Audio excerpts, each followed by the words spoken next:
Bonjour chers frères et sœurs, soyez le bienvenu à cette prière du matin. Nous commençons notre journée en demandant la présence de la Vierge Marie et de l'Esprit Saint avec nous.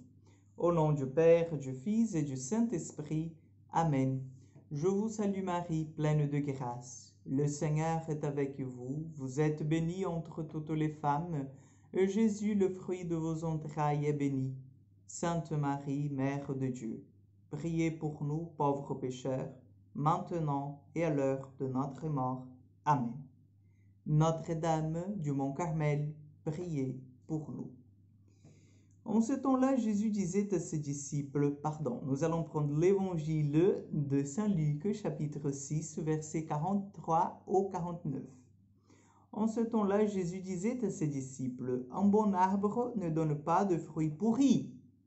Jamais non plus un arbre qui pourrit ne donne de bons fruits. Chaque arbre, en effet, se reconnaît à son fruit.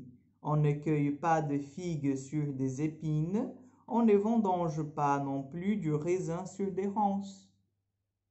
L'homme bon tire le bien du trésor de son cœur qui est bon, et l'homme mauvais tire le mal de son cœur qui est mauvais, car ce qui dit la bouche, c'est ce qui déborde du cœur.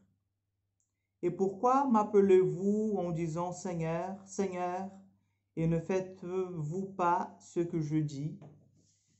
Quiconque vient à moi, écoute mes paroles et les met en pratique, je vais vous montrer à qui il ressemble. Il ressemble à celui qui construit une maison. Il a creusé très profond, il a posé les fondations sur le roc. Quand est venue l'inondation, le torrent s'est précipité sur cette maison, mais il n'a pas pu l'ébranler parce qu'elle était bien construite. Mais celui qui a écouté et n'a pas mis en pratique ressemble à celui qui a construit sa maison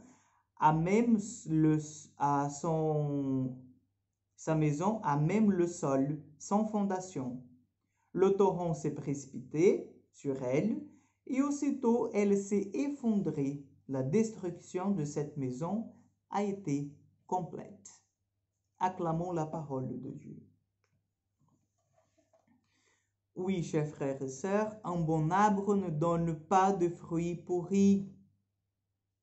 C'est en fait la mathématique, les lois de la nature que nous pouvons appliquer dans notre vie spirituelle. Pourquoi? Parce que l'homme bon, il est capable de tirer toujours de son cœur de bonnes choses.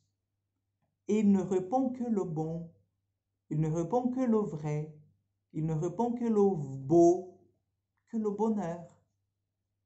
Vous voyez, je ne sais pas si vous avez déjà eu cette expérience d'être à côté de personnes qui rayonnent toujours une joie, et même quand ça ne va pas, au niveau personnel, au niveau familial, au niveau mondial, n'est-ce pas?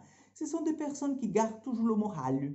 Ce sont des personnes qui ont toujours une parole juste à donner. Ce sont des personnes qui ont toujours ce côté de soutien à porter. Mais voilà, ce sont des personnes qui ont un cœur bon et qui savent à tout instant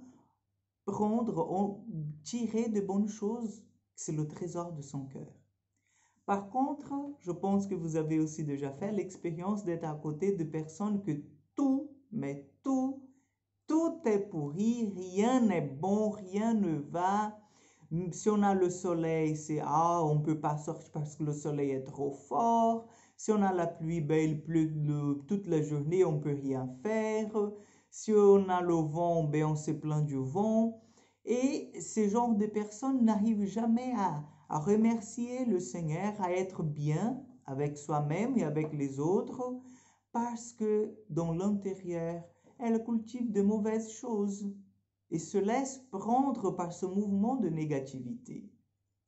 Donc le Seigneur nous dit que nous devons bâtir notre maison en lui, sur le roc, sur l'endroit où ne va pas se passer, en fait, où ça peut venir les tempêtes, les vents, les ouragans, tout, et la maison continuera à subsister parce qu'elle était bâtie dans le roc.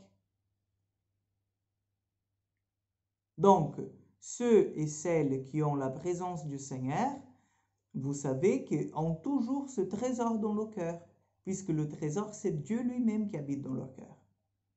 Donc n'oublions jamais cela, chers frères et sœurs, que notre maison soit bâtie sur le roc et non sur le sable, pour que nous puissions toujours rester debout grâce à cette force que le Seigneur nous donne, grâce à notre soutien, à notre socle, que c'est Jésus lui-même. Amen. Le Seigneur soit avec vous, que Dieu Tout-Puissant vous bénisse, le Père, le Fils et le Saint-Esprit. Amen. Je vous souhaite une bonne journée, un excellent week-end, que Dieu vous accompagne et à mardi pour encore un moment de prière.